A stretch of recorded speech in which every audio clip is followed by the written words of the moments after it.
Howdy, readers. I'm Jason, and this is Chapter and Verse. So what I wanted to do tonight was to just chat with you guys a little bit about Philip Roth. So last night, Kelly and I went to bed, and we watched some BookTube. We watched half of Steve Donahue's Mail Haul, and Kelly went to sleep. I watched a little more BookTube, and then before putting my iPad down and picking up my book for the evening, I just checked my Facebook feed, and I saw that Philip Roth had passed away last night, had died in hospital in New York City, I believe, from congestive heart failure, and it knocked the wind out of me. Whenever I first see that news, and it doesn't even need to be a writer that I love, but just a writer or a filmmaker of just some real significance. I remember how I felt like the wind was knocked out of me when I saw that Christopher Hitchens died. And as some of you know, I'm not a Christopher Hitchens fan, but he was an important voice and an important mind. I remember when Peter Matheson died, and I read that as well in bed, and and that really threw me for a loop. I hadn't realized that Peter Matheson had been sick with cancer, and so his death was completely unexpected, even though he was quite old. And I just laid there in bed and cried that night. I remember where I was when I found out Ingmar Bergman died. My wife was the one to give me that news. That was rough. And then last night, learning about the death of Philip Roth. As some of you know, I'm really partial to British and Commonwealth novelists for lots of different reasons. But there are a very small handful of American writers, contemporary American writers, whose work I just revere on equal footing with the likes of Peter Carey and Tim Winton, Sarah Waters, and Hilary Mantel. And those writers, over the last 10 or 12 years, have been Peter Matheson and Philip Roth and Marilynne Robinson and Cormac McCarthy. So I've read 5 books by Roth. Strangely, of his biggest, best respected books, I've only read one, and that's American Pastoral, and that was actually my introduction to Roth. Now, when I read American Pastoral, I think it was in 2004, and what really prompted me to read it was, so I read an article, I think it was in The Guardian. And it was an article in which the newspaper had solicited the opinions of a number of British and Commonwealth writers about whether or not the Booker Prize should be opened up to American novelists. And it has since been opened up to Americans about 3 years ago. But you got to remember, this was 14 years ago? Yeah, 14 years ago, thereabouts. And I didn't think it should be, and most of the writers that they talked to didn't think it should be. I think it was Ian McEwan who said that it should not be opened to American writers, and kind of in a tongue-in-cheek way, he said, because if it had been open to American writers, he said Philip Roth would have won the Booker for his last 3 novels. And so with that comment, because I was a McEwan fan, I said, well, I clearly need to read one of these last 3 novels. And it was the so-called American trilogy, American Pastoral being the first one. The second and third volumes being I Married a Communist and The Human Stain. So I read American Pastoral. I read a library copy of it. And I love this cover. In fact, Kelly and I don't own this book yet. Because the trade paperback covers have not been this cover. And I just adore this cover. I love the idea of this photograph of this idyllic kind of 1950s American life going up in flames, literally. There's something really, really powerful about this book cover. And so I read this. And it blew me away. I mean, it completely knocked me out. Shortly after I read it, the British novelist Linda Grant wrote a piece about Roth for The Guardian.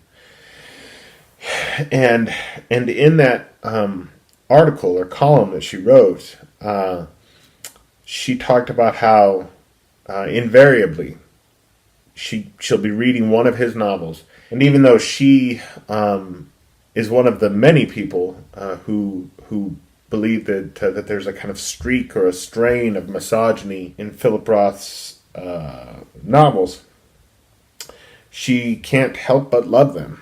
And she said, when you read a Philip Roth novel, you'll come upon a passage, it might be a paragraph, it might be a page, where she said that it feels like the prose literally catches fire, right?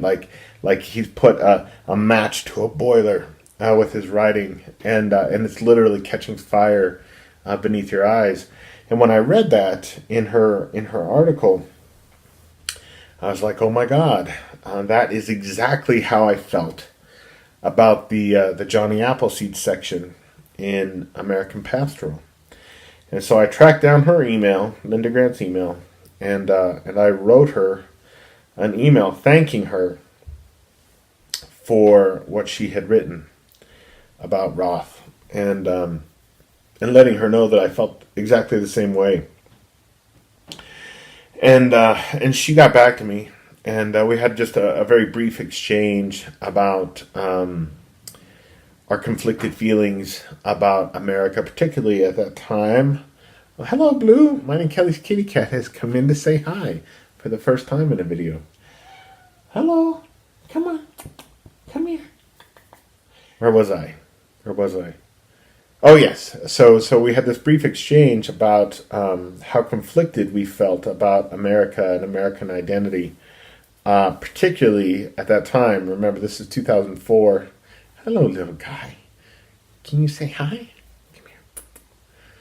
And it was kind of magnificent discovering that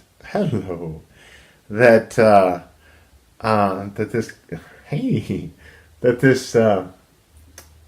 British novelist Linda Grant felt the same way that I did about his book, or I felt the same way that she did. Are you laying on Daddy's crocheting? There was something really just heartening about that. As we know from our interactions here on BookTube, when we have a kind of companionship or camaraderie where books are concerned, where literature is concerned, it somehow becomes more than being about just books or literature. It's a kind of validation of our taste, a validation of our vision, of how we see the world, and it's important. It's really important. So American Pastoral quickly became one of those books that I rated really above most others, and it's still there today. When I made my my top 10 list for my BookTube Top 10s tag, which still not enough of you have done, American Pastoral was one of the novels that just missed the top 10 by a whisker. But it did make Mark Nash's list. So I'll try to remember to link to his version of that tag where he talks about American Pastoral. But the other Roth books that I've read are some of the slim ones that he wrote at the very end of his career. I've read Indignation and The Humbling, neither of which I liked very much.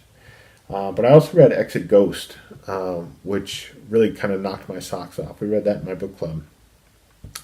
And then when he published Nemesis, so this was about, 7 years ago, 8 years ago. Shortly after publishing Nemesis, he announced that he was retiring. He was hanging it up. And I just couldn't believe that. I always feel like with artists, you're an artist because you're compelled to create, and you can't shut it off like a faucet, no matter how much you might want to. Oh, the kitty hears something. And so I was sure that there would come another book. And but then I read Nemesis. The end of Nemesis very much so read not only like the end of a novel, but like a very powerful, very poignant kind of coda to a career, to a voice. It felt like a full stop, a little bit like the epilogue in The Tempest, right? Prospero breaking his staff and renouncing the magic. It's what it felt like. It's a hell of a book, Nemesis. I mean, I think it's considered one of his minor works. Interestingly, today in The Guardian, I live in Wyoming, and this British newspaper is the only newspaper that I read. And it's been that way for almost 15 years. They solicited the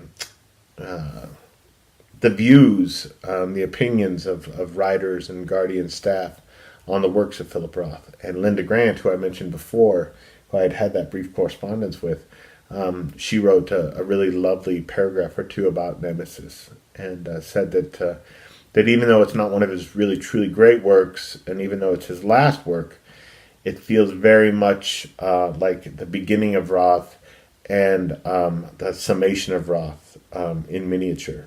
And so she said that that's the book that she always recommends people begin with when reading Roth.